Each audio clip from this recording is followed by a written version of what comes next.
I come across almost daily to the question, who is a food designer, what a food designer does. I mainly work with food. Food is my media. My work is intended to transform into this media, to make the third tomato sauce different from the other ones. So this tomato sauce can look like the same, and probably the result will always look like the same one. Plate of pasta, spaghetti, tomato sauce. But my work is to transform this plate of pasta. And you think if we have the same taste, if you will know the next picture, please. The first tomato sauce has been made by my mom, the traditional Italian mom who goes to the market, he buys the best tomatoes, he boils them, peels them, pass through the funnel, so she makes the best one. The second tomato sauce, next picture, please, is made by my dad. My dad is also a traditional dad. He's very lazy. He just goes to the supermarket, he buys the cheapest product ever. Is a special offer, he buys a ton of it. The third one is the one I did. Yeah. I've been slicing, chopping tomato, killing them. Next picture.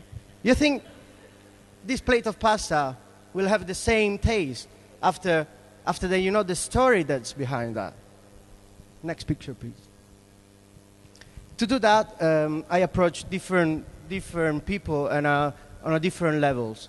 I'm very conscious of what's the meaning of food and how food can relate with everyday life of people.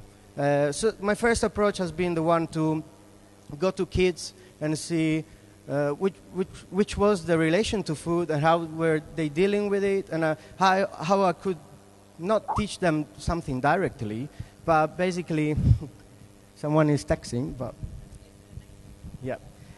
So I wanted to engage them, and food can be a tool to discover new things. So it can be a jelly made out of orange, which becomes a magnifying lens with which you can explore, you can go into details, and you can learn. So digesting is also a way of learning. I do that also with universities, and when I do that with universities, it's much easier in a way because you can ask them to work on tasks. You can give them subjects that actually interest also you in the sense of pure research. Here I was in Istanbul, and I was asking the students how would have been the food within 30 years. The food for Istanbul, so a local food, an identitary food for Istanbul. 30 years. Because within 30 years, the landscape will be pretty much different. But most of them, hopefully all of them, will be still alive. Not too old, but most of them will have kids. So they have to design a future which they also want to live, and a future that their kids and their grandkids will heritage. Food becomes political. And nowadays, we are really in the position that we can design food. GMOs and all engineering related to food is something that is actual. It will happen somehow. The only thing is a tool, and we have to decide how to use it. So a pomegranate can become a grenade. So it can be instead of a weapon, it can be just a fruit that explodes and seminate new seeds and plants new trees. So we can engineerize food. We can use design as a tool to design the future we want to have. To do that, we also navigate gestures. And this one is a tea bag that becomes a buffer, or kind of buffer. So when you have the teas are always been used historically as a dye. So why not, while stirring your cup of tea after, draw with your natural pigment, and obviously after compost the tea then is left. Oh, I have to go to this way. Identity is also something that I think is strongly related to food.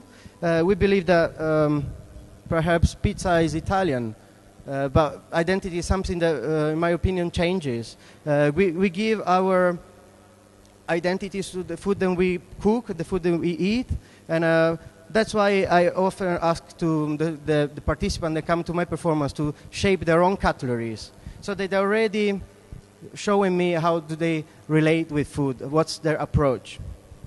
And obviously also while eating, the plate becomes a canvas. So while eating some saffron rice, you are very introvert, you may very expansive, you may rip the canvas, and you always transmit, you're always communicating while you're eating, while you're choosing the food at supermarket.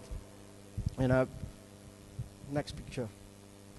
And another important step of my work is now the collaboration with other artists, designers. And this project was in Maastricht, in Holland.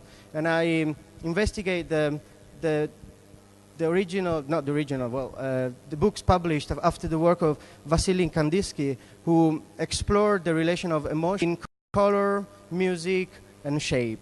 I tried to transmit this into food and add the taste. So investigating with the sound designer, food designer, journalist, and the photographer, how the shape, next picture please, how the shape in the plate would have influenced the relation. Does a circle with a warm color, in this case a sweet potato, a pyramid or a triangular slice of polenta, in a certain position, do they create a balance? Do they influence the taste? What's the perception related to this? And obviously the performing art is a very important part of my work, since I want to gather people around the table, and that's one of the main abilities of food, is to gather people together. And to do that, I always try to stimulate, create environment in this sense, whether the guests are keen to get involved, and do not be lazy, not just consider food as a pure fuel, but just go one step forward. And always about creating a show or creating a funny part as well. I always try also to approach food up to another scale. I play with scale because now we're much more and more used to monoportion from the supermarkets. We don't face anymore the animal. Most of us don't know how to recognize a slice of meat or a slice of fish, because we have never seen the entire fish or the entire animal where these come across. So I'm here also to promote my next event, next picture. The 7th of July, I will work in Elephant and Castle with a young galleries called Winter Projects, and we will recreate a butcher shop. The gallery is actually a dismissed butcher shop, and we will reuse this space for only one day, and there we will bring a turbo, all big fishes, a turbo, a small tuna but still like 20 kilos tuna, and a grouper, and there we will butcher the fish. After we will share this fish with the audience, and outside there will be communal tables where people will share, and every several places there will be barbecues, and people will try the different fishes. By doing that, by seeing the entire fish, you will see which part of the animal are you eating, and you will be able to try the different parts. So it's not just tuna. It can be the upper part tuna, the one closer to the stomach, which is actually a better part because it contains more grease, so it's tastier. Or actually you can try to eat the cheeks, which often people don't eat. Or you can stay up until late, where we'll just cook the heads and the bones to after make a fish soup. So using also the part that usually are scrap parts. And thank you very much. This is my website, and you can have a look through all the works, the way I work, and the upcoming performance the 7th of July. Thank you very much.